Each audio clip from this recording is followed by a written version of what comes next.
माँ की कृपा से ये संयम सप्ताह समाप्ति की तरफ जा रहा है। आज आप छठे दिन में प्रवेश कर गए हैं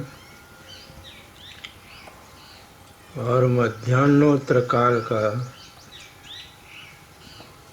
ये गीता के ऊपर कुछ विचार श्रवण कर रहे हैं। कल आपको बतलाया था कि कर्म बंधन वाला है, पर उस कर्म का मुख परमात्मा की तरफ कर दिया जाए तो वो मुक्ति का कारण होता।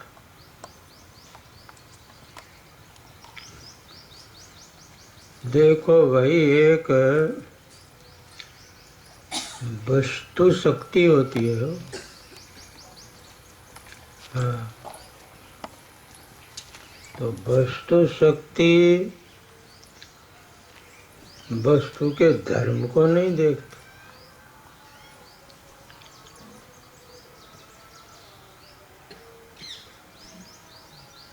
गीता में अब जब देखोगे ना 16 अध्याय में, तो त्रिविधम नरकस्येदं द्वारम नाशनमात्मनः ऐसा लिखा है। त्रिविधम नरकस्येदं द्वारम, ये नरक में जाने के लिए ये 3 दरवाजे हैं। त्रिविधम द्वारम, क्या नाम है इनका? कामः, क्रोधः तथा लोभः।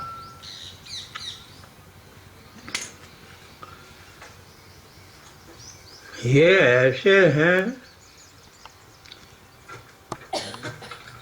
इनका मुख यदि संसार की तरफ हो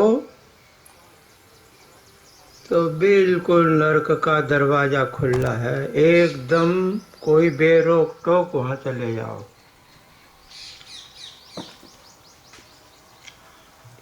और इन तीनों का मुख यदि श्री कृष्ण परमात्मा देवता की तरफ कर दो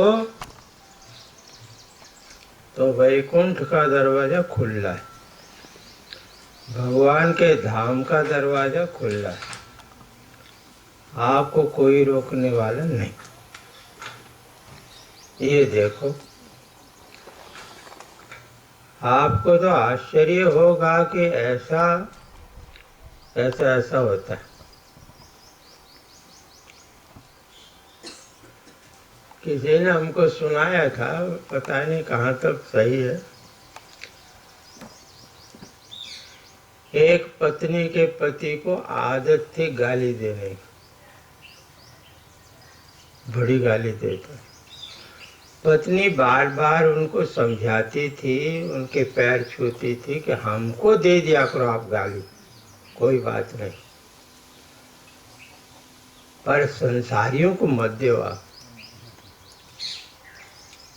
परंतु वो तो आदत जब पड़ गई ना, जैसा कोई नशा की आदत पड़ जाए तो छूटती नहीं, ऐसे ही उसको गाली की आदत पड़ गई।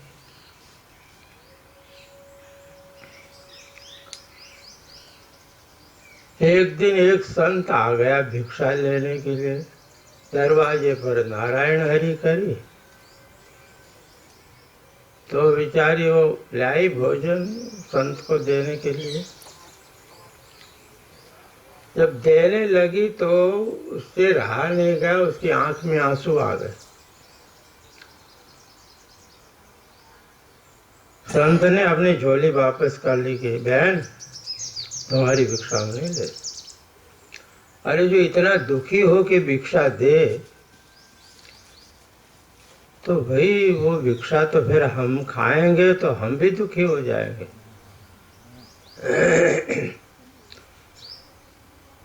बहन ने कहा, स्वामी जी मैं इसलिए दुखी नहीं हूं कि मैं आपको भिक्षा दे रही हूं। आप आए हैं, अहो भाग्य हमारे घर पर इस घर को कुशन को सुधार करके जाओ, बस ये मेरी इच्छा है। सब बतला दी घटना कि पति देव को बहुत आदत है, कोई उपाय करो आप, उसकी आदत छूट जाए, क्योंकि अब अवस्था हो गई है। यदि इसी अवस्था में कहीं शरीर छूट जाए तो फिर जो है सदगति भी नहीं होती। संत ने कहा तुम मेरे पास लेकर के आना उनको। जब लेकर के गई तो दो चार गाली तो देना ही था महात्मा को भी, क्योंकि आदत जो ठहरी। संत ने कहा अरे भाई तो बहुत अच्छा आदमी है वो। क्या अच्छा तो हमारी पत्नी नहीं बोलती, आप क्या बोलोगे, क्योंकि एक बार बार हमको हमारी आदत हो गई। उसने कहा गाली देना बहुत अच्छी बात है, कोई आप ये नहीं सोचना कि गाली देना कोई बुरी चीज। बड़ा खुश हो गया कि महात्मा तो ये मेरे लायक ही महात्मा है, क्योंकि जो हम कहते हैं वो। अच्छा ये बता तू एक दिन में कितनी गाली दे सकता है? 100, 200, 500, 1000? कहते ये तो हमने गणना करी नहीं कभी।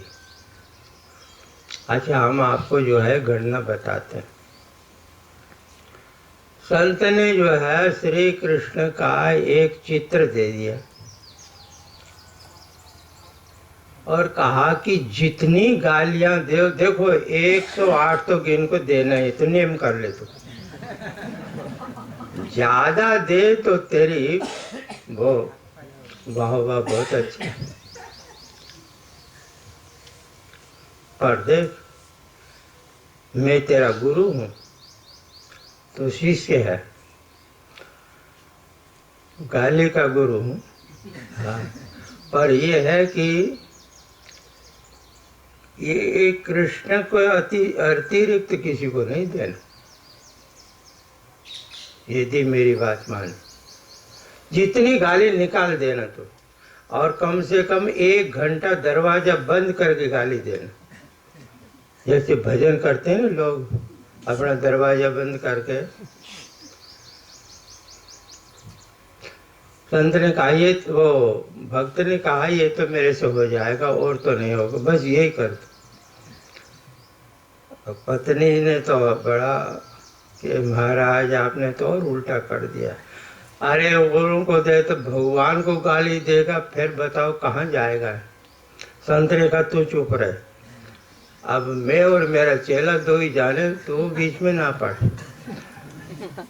वो बेचारी चलो अच्छा जो महात्मा करे। देखो एक निष्ठा बताते आपको। 12 साल हो गए,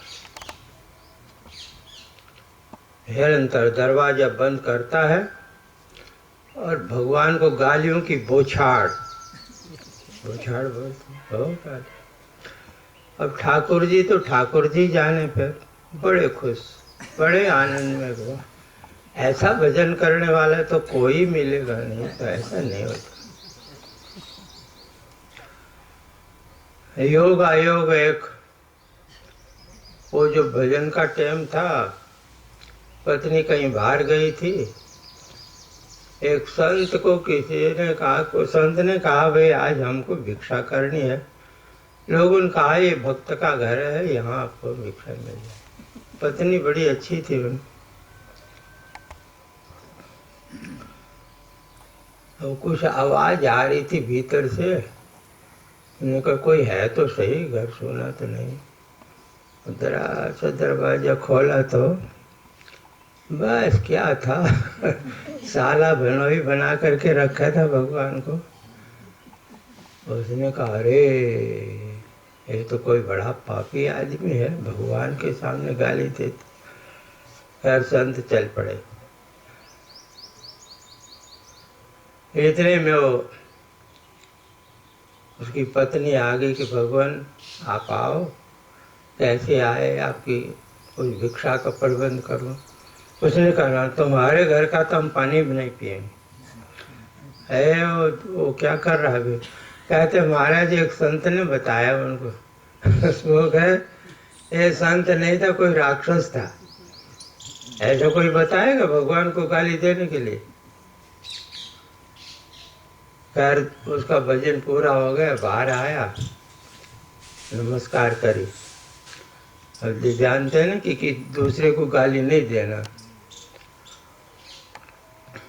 उसने भी कहा कि संत आप आए हैं, पर ये ऐसा भजन करना हमको एक संत बता गए, तो बहुत बरस पहले की बात है, तब बतलाए। कह तू सीधा नरक में जाएगा। अब ये तो कहते हमको पता नहीं स्वर्ग मिलेगा कि नरक मिलेगा, तो महात्मा जाने, महात्माओं को मिलेगा स्वर्ग नरक, हमको बतलाया। संत तो चला गया और आगे जब गांव से बाहर निकला तो आकाशवाणी हुई। उसने कहा ये महात्मा, तू जिसके घर में गया था भिक्षा लेने के लिए, और तू उस संत को क्या क्या, भक्तों को क्या बोला है? नरक में जाएगा। तेरे को इतने वर्ष हो गए, 50 वर्ष हो गए महात्मा बने, तो आज तक मेरा ऐसा भजन किया ही नहीं जैसा वो कर रहा है। तेरे को पता है मैं उनका कैसा भजन सुनता हूँ, तुम्हारा भजन नहीं सुनता हूँ। जाओ उसको बोल के आओ कि वही भजन करे, अभी उसके मन में शंका ना हो जाए। तो बेचारा लौट करके आया और कहा भगत तेरा भजन ऐसे ही किया कर, भगवान स्वीकार कर रहे हैं। तुम समझते नहीं है कि यहाँ किसके सामने वृत्ति कितनी एकाग्र हो रही है, शब्दों का ध्यान नहीं। वो तो कर्म कांड आएगा कि अरे विधि करो, ऐसा करो, ऐसा मुंह करो, ये मंत्र जाप करो, वो एक अलग काम है। और ये भाव है कि भगवान के सामने हम कर रहे, ये है वस्तु अपना। इसलिए कर्म जितना भी है आपके पास, कल हमने बतलाया था कि वही बंधन का कारण कर्म होता है। जिस कर्म को आप संसार की तरफ, संसार का उद्देश्य, कोई फल कोई ले करके कर रहे हो, जरूर बंधन का कारण होगा, बदनाती। अच्छा, अब ये जो संसार की तरफ करता है, ये क्यों? तो उसके लिए कहा कि इसके अनंत जन्मों की वासनाएं हैं, कामनाएं हैं। अब देखो ना, आपको आश्चर्य होगा, ये जो वासना कामना वाले हैं ना, मान लो कोई बहन मंदिर में जाती है, बहुत वर्ष तक पूजा भी करी भगवान की, और कोई आकर के कह दे देखो वो कब्र है ना, उसकी पूजा करने से तुम्हारे सारे घर के रोग ठीक हो जाएंगे, तो मंदिर छोड़ करके वहां जाएगी कब्र। ये कामना ऐसी होती। इसलिए आज अर्जुन ने एक प्रश्न पूछ लिया भगवान से, अथा केन प्रयुक्तोऽयं पापं चरति पुरुषः अनिच्छन्नपि वार्ष्णेय बलादिव नियोजिता, कि हे भगवान, ये एक ऐसी कोई चीज भीतर में बैठी हुई है। दुर्योधन ने कहा था मैं कोई अनपढ़ नहीं हूँ, पढ़ा लिखा हूँ, गुरु के पास में गया हूँ, वेद शास्त्रों का अध्ययन किया है। लोग ये ना समझें कि ऐसा मूर्ख था दुर्योधन। जानामि धर्मम, धर्म क्या होता है ये भी मेरे को पता है। जानाम्य अधर्मम, अधर्म क्या होता है ये भी मेरे को पता है। परंतु केनापि देवेन हृदय स्थित है, कोई ऐसा बैठा भीतर में, यथा नियुक्त उसमें तथा करो। पर यहाँ भगवान जब उत्तर देंगे कि बलादिव नियोजित है, अर्जुन पूछे कैसे, जैसे कोई माँ छोटे बच्चे की गर्दन पकड़ के कि यहाँ नमस्कार कर, मत्था टेक, पगे लाल, ऐसा हमसे जबरदस्ती हो रही है बलादिव। अच्छा, यहाँ के अगर केन प्रयुक्तो से, कौन ऐसा है कि जो हमको ऐसे लगा रहा। तो झट भगवान ने उत्तर दिया, काम ऐसा, क्रोध ऐसा, रजोगुण समुद्भव, महाशनो महापाप्मा विद्येनम ये वैरिणम। भगवान ने काम को जो है ना बतलाया। ये कामनाएं जो है, अच्छा यहाँ तो भगवान ने क्रोध को अलग नहीं माना हो, ऐसा काम है, ऐसा क्रोध है। ये काम और ये क्रोध, ये काम ही क्रोध रूप से प्रकट होता। कामना का प्रतिघात हुआ, किसने आपकी कामना में विघ्न डाला कि ये नहीं होने देता, उसके ऊपर गुस्सा जरूर आएगा। क्रोध का और कोई कारण हो ही नहीं सकता। किसी कामना का प्रतिघात, वो कामना बदल करके क्रोध के रूप में खड़ी हो जाती। और इसका मूल कारण कि मनुष्य में जब सत्व गुण समाप्त होता है रजोगुण की, क्योंकि लिखा है ना, और वहाँ सत्व रज, सत्व गुण रजो, सत्व गुण और तमोगुण को दबाता है और रजोगुण प्रकट होता है, तब कामना आती। इसलिए रजोगुण समुद्भव। कहता अच्छा जो कामना करे उसको दे देना चाहिए तो कामना मिट जाएगी। जो चीज चाहिए वो दे।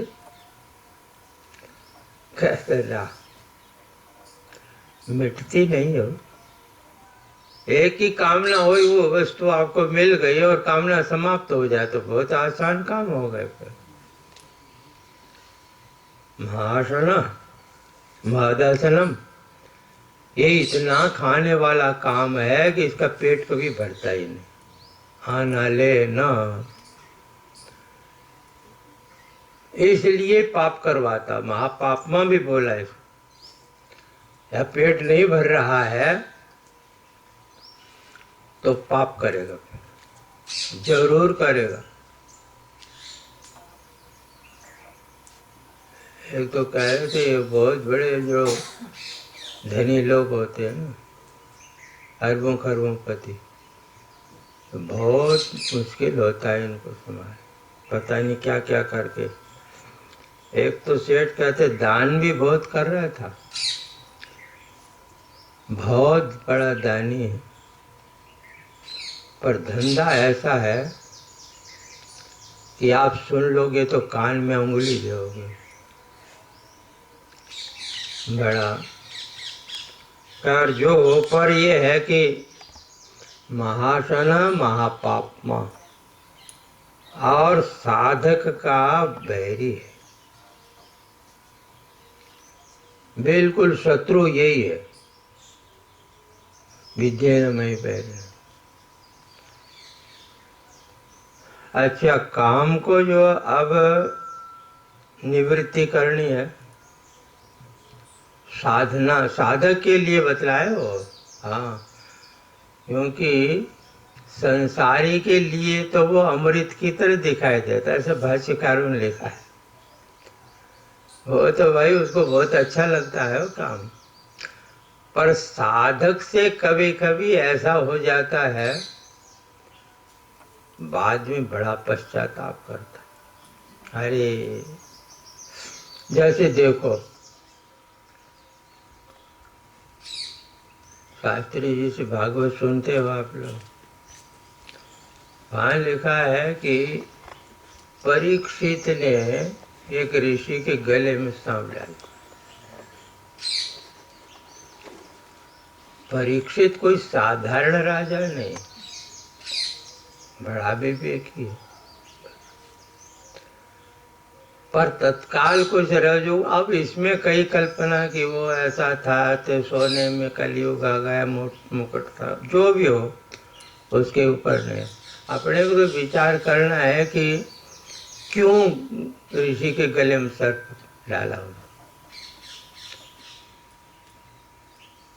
वहाँ आगे कि मैं चक्रवर्ती राजा, मेरा इतना भी सत्कार नहीं हुआ कि मेरे को पानी दे दे ऋषि, प्यास लग रही थी। तो देखो रजोगुण की उत्पत्ति हुई। अच्छा, तत्काल तो वो हो गया उससे कार्य,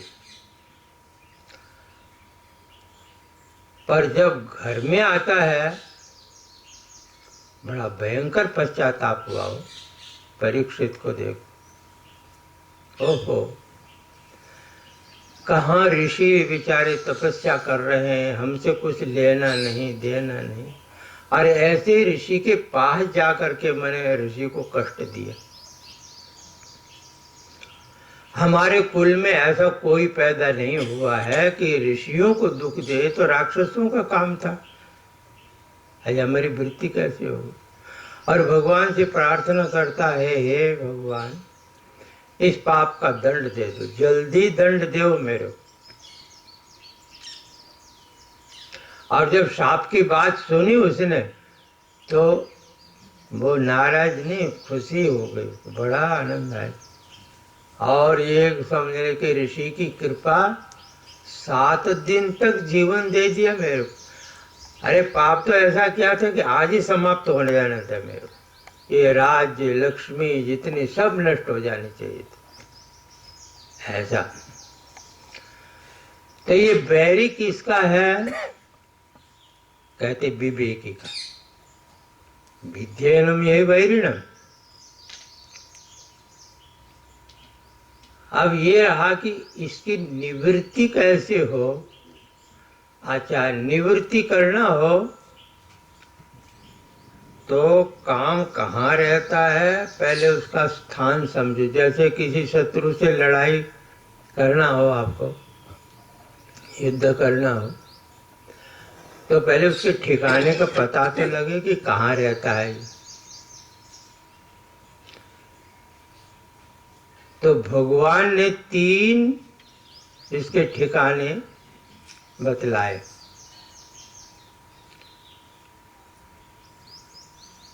इंद्रियाणि मनोबुद्धि अस्य अधिष्ठानम उच्यते। इंद्रियां, मन और बुद्धि, ये तीनों के तीनों जो है काम के अधिष्ठान माने रहने के स्थान हैं, तीनों में रहता। कामना आई कि हाँ ये तो भाई हमको लेना ही है बस, फिर मन आया किस तरह से लेना है, और मन के बाद जो इंद्रियां फिर प्रवृत्त हो जाती हैं कि हाँ ऐसा करो। वैसे तीनों में। इसलिए भगवान कहते हैं कि पहले से ही अपने इंद्रियों के, देखो इंद्रियों की प्रवृत्ति होती है ना, कभी भी आप देख लेना। अरे तो भगवान की वाणी है भाई,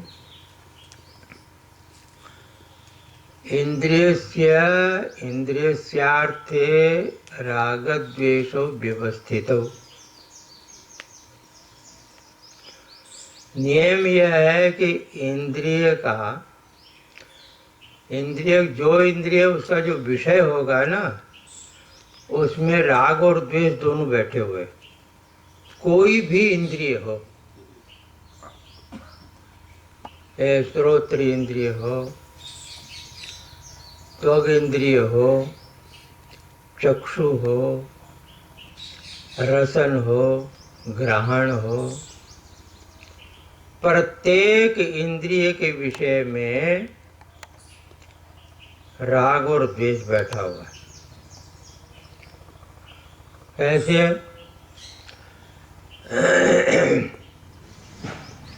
श्रोत्र का विषय क्या है? शब्द है।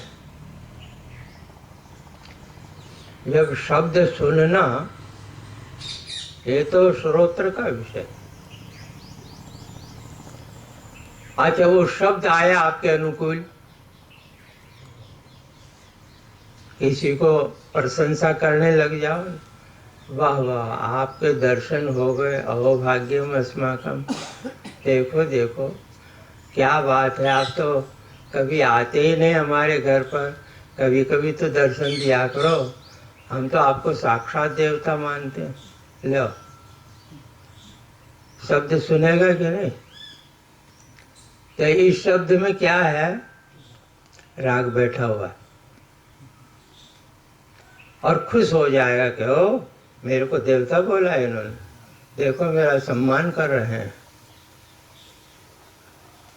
संत को कहो हाँ महाराज हो, बहुत दिन में पधारे, आप तो जो है आपका दर्शन ही दुर्लभ है। तो आपका दर्शन हो जाता हमको बड़ी खुशी होती। महात्मा ने सोचा कि मेरा दर्शन तो बहुत बड़ा हो गया। बड़ा बड़ा बड़ा कुछ नहीं, तो उसमें राग बैठा हुआ। और यदि कोई बोल दे कि बन गया महात्मा, कमा के खाए नहीं गया, और बस लाल कपड़े पहने और बस अपने, तब देखो महात्मा का क्या रंग होता है। क्योंकि उस शब्द तो दोनों बराबर हो, इंद्रिय का विषय रूप से शब्द शब्द ही है, वो तो श्रोत्र इंद्रिय का विषय। तो एक में राग बैठा हुआ है, एक में द्वेष बैठा हुआ है? आपके अनुकूल कोई स्पर्श हो गया तो उसमें राग बैठा हुआ है, और उसमें जो है विपरीत हो गया तो द्वेष बैठा।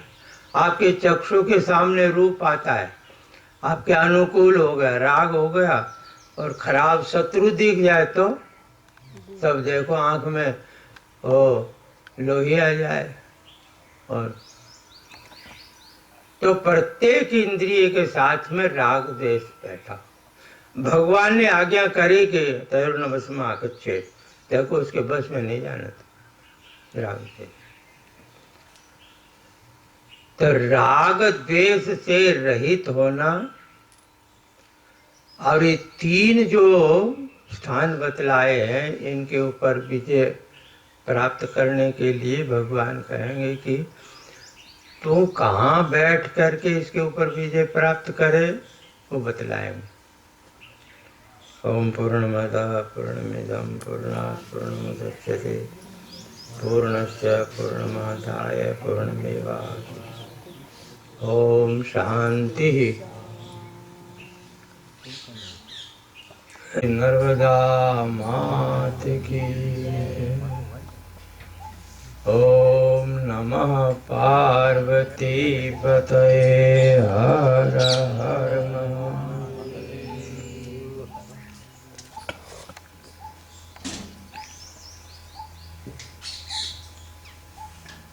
माँ की कृपा से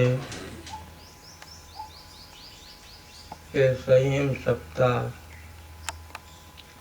समाप्ति के करीब पहुंच गया है। इस सप्ताह में आपने माँ के वचनामृत का भी श्रवण किया, प्रातः काल उपनिषद का भी श्रवण करते हैं।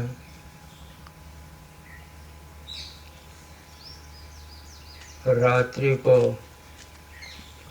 केदार बाबा से माँ की जो एक अलौकिक लीलाएं हैं, उनके जो उपदेश हैं, वो श्रवण करते हैं। इस समय आप श्रीमद् भगवत गीता के ऊपर कुछ विचार श्रवण करते।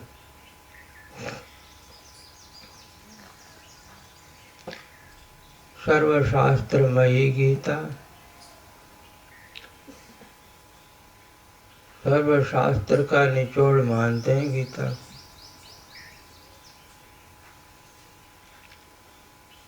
हमने पहले दिन आपसे कहा था, शोक निवृत्ति गीता का तात्पर्य।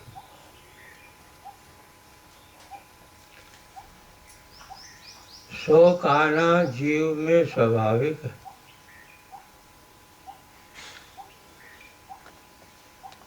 जो या तो उस स्थिति में पहुंच गया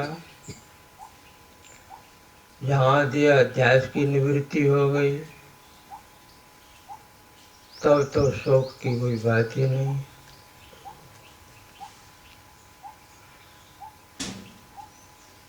ना तो भाई ये जरूर उसको कुछ न कुछ संसारिक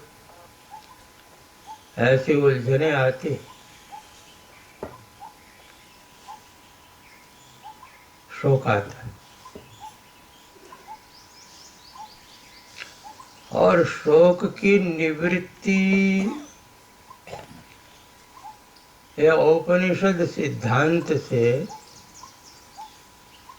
तरति शोकम आत्मवित्, आत्मवेत्ता ही शोक से पार हो सकता है और दूसरे किसी की शक्ति नहीं शोक को हटा सके।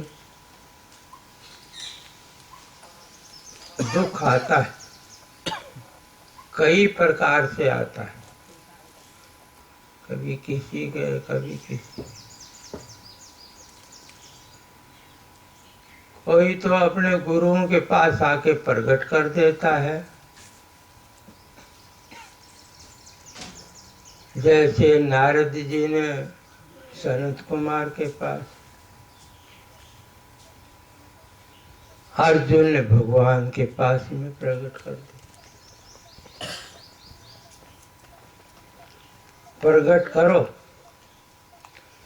देखो भाई, कोई बहुत बड़ा डॉक्टर हो ना, उसके सामने अपना रोग छिपाना नहीं, अब खुले हृदय से बोल दो कि ये रोग हम, तो डॉक्टर उसका उपचार करता है कि हाँ भाई ये रोग है तो इसकी दवाई में कर। यदि किसी संत सदगुरु के पास में भी अपना छिपा करके रखोगे तो फिर उसकी कोई दवा नहीं। इसलिए जो श्रेष्ठ पुरुष होते हैं अपने गुरु के पास में जा करके ना पूरा वही खाता खोल देते हैं कि ये हमारे अंदर है, अब जितना आप अधिकारी समझो उसके अनुसार उपदेश करो। तो इसलिए अब संपूर्ण गीता का विषय क्या हुआ कि आत्मवेत्ता होना है।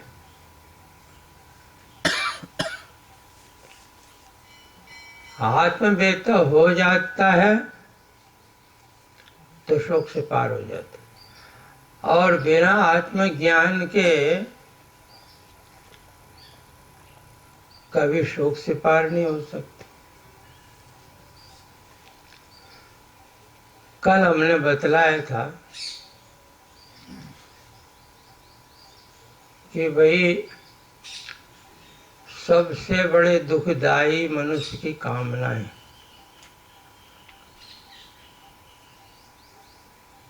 जब अर्जुन ने पूछा था कि भगवान ये क्या है, कौन ऐसी वस्तु है हमारे भीतर में, अनिच्छन्नपि वार्ष्णेय भलादेव नियोजिता,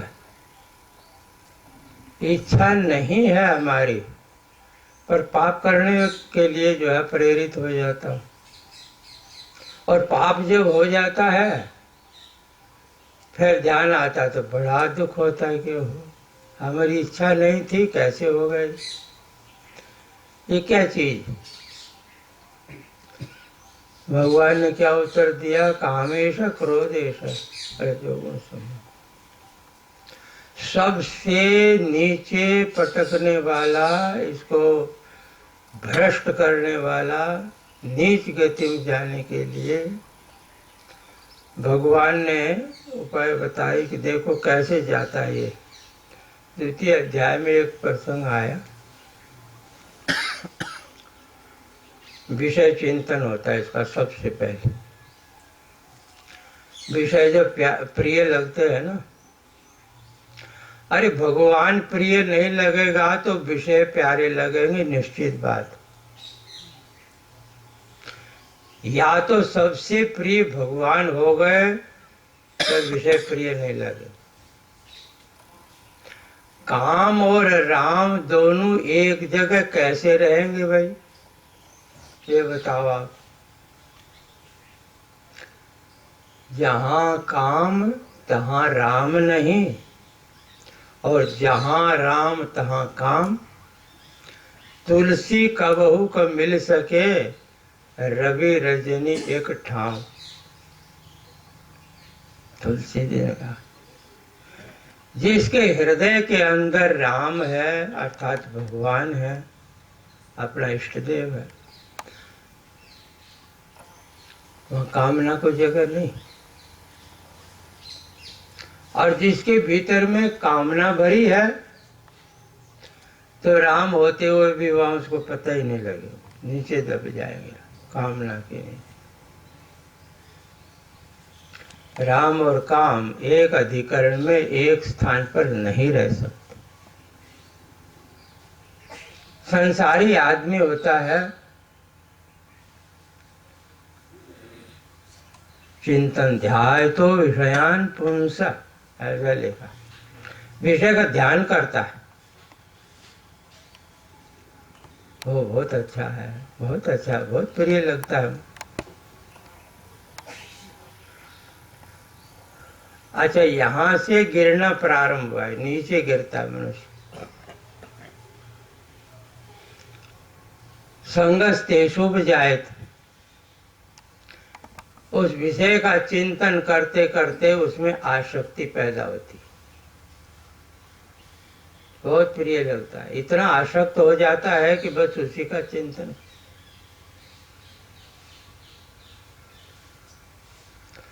पहले ऐसा भगवान का चिंतन हो जाए ना तो संसार से समाप्त।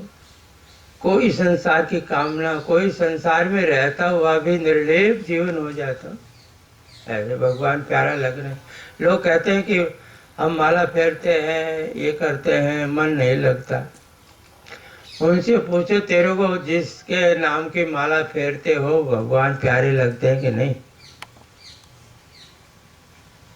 और यदि भगवान प्रिय लगते हैं तो कभी शिकायत नहीं आ सकती, तीन काल में नहीं हो सकता कि हमारा मन नहीं लग रहा। अरे जो सबसे प्रिय होती है ना, मन अपने आप वहां जाता, बिना बुलाए, बिना प्रयत्न करे। कभी कभी चिंतन करना दे। लोभी के जिमि दाम, कामी नारी प्यारी जिमि। लोभी के जिमि दाम, तिमि रघुनाथ निरंतर प्रिय लागो मेरा। भगवान प्रिय लगते हैं महात्मा लोग कभी कथा करते हैं ना, तो कहते हैं एक गोपी बैठी थी जमुना जी के किनारे और घड़ा उसका जमुना जी में आधा और आधा बाहर, ध्यान में बैठी हुई है। नारद बाबा आ गए।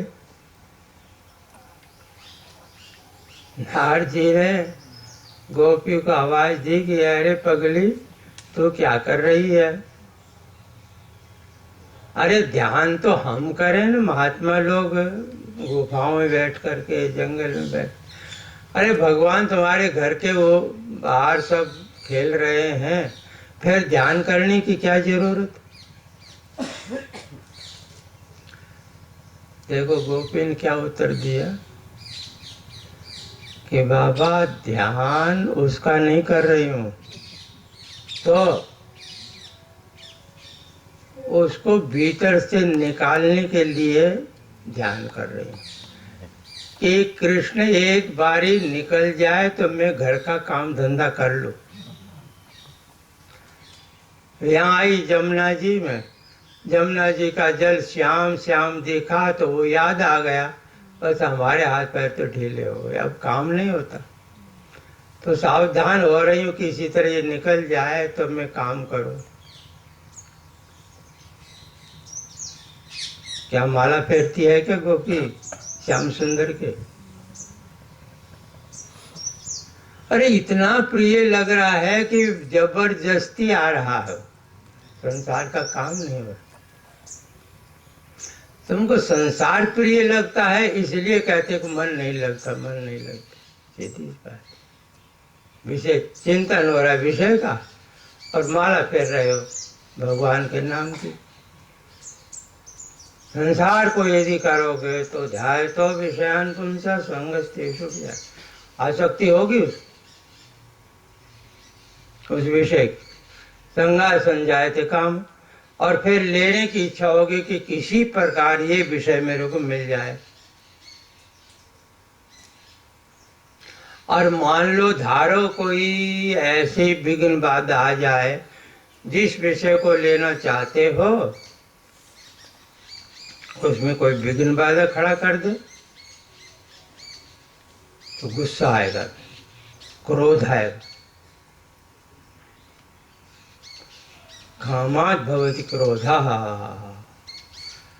काम से ही क्रोध की उत्पत्ति होती, क्रोध कोई अलग नहीं होता। कभी देख लेना गुस्सा आए तो कोई न कोई कामना का भंग हो रहा तभी आए। गुस्सा तो प्राय सबको आता होगा ना, कि कोई गारंटी देता है कि हमको गुस्सा नहीं आता कभी भी। अब कोई साधक है, भगवान का भक्त संत है, उसकी बात छोड़ दो, क्रोध आता। कामना भंग हुई, कोई न कोई अपने कामना के ऊपर आघात हुआ, कामात् क्रोध हो गई। क्रोधात् भवति सम्मोहः।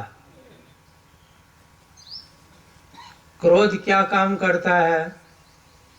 गुस्सा आता है तो दिमाग में अंधेरा आ जाता, सम्मोह, मोह वैचित्य, बिल्कुल विभान कर्तव्य क्या आता है। हे भगवान, गुस्सा आ जाए न किसी, शास्त्र में लिखा है उसका स्पर्श नहीं करना। जैसे चांडाल का स्पर्श नहीं होता, वैसे क्रोधी आदमी को स्पर्श करोगे तो उसके परमाणु जो है ना तुम्हारे में आएंगे। इसलिए बात करना दूर से, छूना नहीं, स्पर्श नहीं करना। क्रुद्धो हन्यात् गुरुनपि, क्रोधी आदमी गुरु को भी मार देता।